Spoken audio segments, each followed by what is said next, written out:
장인의 흉기 휘두른 사위. 홍순배 아나운서 이게 어떤?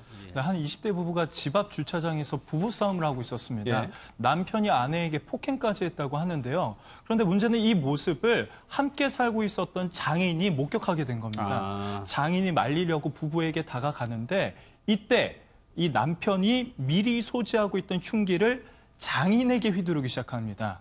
그래서 예. 장인은 결국 전치 2주의 상해를 입고요. 이 혐의로 남성은 재판에 넘겨졌습니다. 미리 흉기를 소지하고 있었다. 이 부분이 조금 논란이 될 수 있을 것 같아요. 뒤에 한번 보고요. 일단은 최단민 변호사, 네. 아버지 입장에서 뭐 누구도 마찬가지고 딸이 거기서 폭행을 당하는 장면이 있다면 감정이 격해질 수밖에 없는 상황이겠죠, 일단은. 거기에다가 제 개인적인 생각입니다. 예. 부부가 싸우면서 흉기를 가지고 있었다라고 하고 그것을 목격한 장인에게 흉기를 휘둘렀다고 하는 거면 저 사위가 이번에 폭행이 처음이 아닐 가능성이 높아요. 높죠. 왜냐하면 처음인 사람이 저렇게 처음부터 강하게 행동하지 않거든요. 그렇기 때문에 아마 장인어른 입장에서는 그동안도 그 폭행을 주지하고 있었을 겁니다. 근데 그것을 예를 들면 아직 우리 부부이고 잘 살기를 바라는 마음에 계속해서 말리려고 했을 텐데 아마 이번에는 또 걱정되는 마음에 따라 나갔거나 아니면 우연히 목격했을 수 있는데 이번에 본인에게까지 흉기를 휘두르는 걸 보면서 얼마나 마음이 아팠을지 제가 정말 아버지의 입장은 아니지만 이해가 가는 부분입니다. 김동철 씨, 네. 최단비 변호사의 말씀처럼 이게 폭행이라는 게 점점점 이게 뭐라 진화한다고 표현합니까? 맞습니다. 격해진다고 표현이 되는 겁니까? 지금 현대인들이 타인을 책망하는 심리가 되게 커져 있습니다. 경쟁이 워낙 과도하다 보니까 본인의 잘못보다 사회의 잘못, 그리고 나의 잘못보다 너의 잘못 이런 것들이 되게 많이 커지거든요. 그래서 이런 부분들이 심각해지면 병적 폭력성이 만들어지는데 지금 이 경우 같은 경우는 병적 폭력성이 아주 이제 그 도를 지나친 그런 상황이라 얘기할 수는 있겠죠. 예. 여기에 대해서 이제 법원이 판결을 했어요. 홍순빈 아나운서 어떤 1년을 선고했나요? 네, 그렇습니다. 자신의 기분에 따라 폭력 성향을 보이는 점을 고려해서 형을 정했다고 하는데 예. 법원에서는 특수존속상해 혐의로 징역 1년을 이 남편에게 선고했습니다.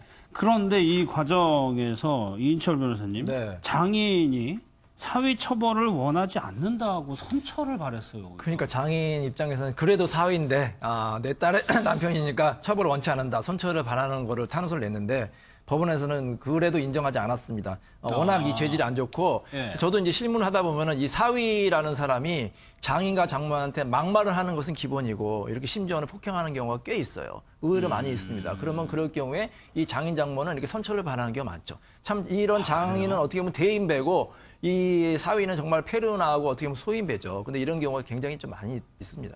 그러면 이거는 어떤 그러니까 부모의 입장에서 그러는 걸까요? 아마 저 장인은 이렇게 생각할걸요. 그러니까 딸이 칼을 안 맞고 내가 맞은 게 차라리 잘 됐다. 라고 아마 분명히 생각을 할 겁니다. 딸이 안 다친 것이 오히려 그렇죠. 다행이다. 그러니까 차라리 그걸 내가 맞은 게 더 잘 된 일이다라고 생각을 하실 텐데요. 예. 그런데 제가 보기에는 생각을 조금 바꾸셔야 하지 않을까 이런 생각이 들어요. 왜냐하면 이게 굉장히 상당히 습관성이 아닌가. 그리고 예. 아무나 이렇게 칼을 휘두르고 또 더군다나 실제로 사람에게 칼을 이렇게 찌르지는 않잖아요. 예.